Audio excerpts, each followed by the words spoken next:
বর্ধমানে নিয়ন্ত্রণ হারিয়ে উল্টে গেল বাস, জখম 50 জন। বর্ধমান থেকে কুসুম গ্রামের দিকে যাওয়ার সময় এই দুর্ঘটনা।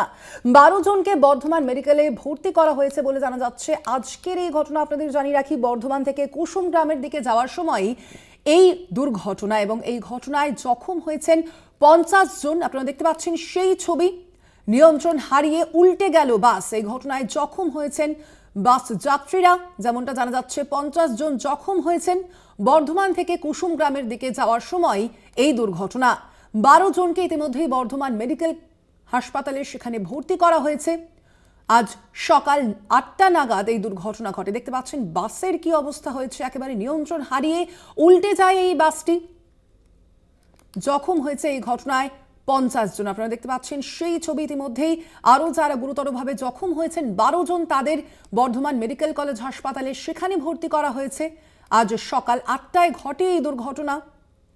যেমনটা জানা যাচ্ছে, কুসুম গ্রামের দিকে যাচ্ছিল এই বাসটি, বর্ধমান থেকে কুসুম গ্রামের দিকে যাচ্ছিল এই বাসটি। জখম হয়েছেন এই ঘটনায় 50 জন। আরো বিস্তারিত জানবো, কুণাল চট্টোপাধ্যায় প্রতিনিধি রয়েছেন ফোন লাইনে। কুণাল, কিভাবে এই দুর্ঘটনা এখনো পর্যন্ত কি জানা যাচ্ছে? যারা জখম হয়েছেন, যাদের হাসপাতালে ভর্তি করা হয়েছে, তাদের শারীরিক অবস্থা কিরকম? দেখো স্বর্ণালীদি, যেটা জানা যাচ্ছে যে বর্ধমানের দিক থেকে কুসুম গ্রামের দিকে যাওয়ার পথেই নিয়ন্ত্রণ হারিয়ে নয়নজুলিতে উল্টে গেছে যাত্রী বোঝাই বাস। ঘটনা ঘটেছে 8টা 45 নাগাদ। এই ভয়াবহ দুর্ঘটনা ঘটেছে দেওয়ানদিঘি থানার ভান্ডারদিঘি এলাকায় একটি পেট্রোল পাম্পের পাশে এই দুর্ঘটনা ঘটে। কম বেশি 50 জন জখম হয়েছে বলে আপাতত যেটা জানা যাচ্ছে। পুলিশ ঘটনাস্থলে পৌঁছায় এবং 15 জনকে বর্ধমান মেডিকেল কলেজে আনা হয়। এখন চিকিৎসাধীন চলছে এই 15 জন আহত ব্যক্তিদের।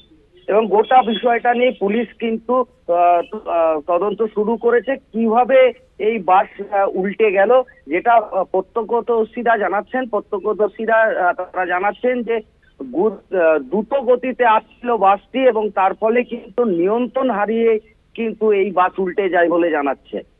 ধন্যবাদ। তবে আমরা কথা বলছিলাম, ফোন লাইনে ছিলেন প্রতিনিধি কুণাল চট্টোপাধ্যায়।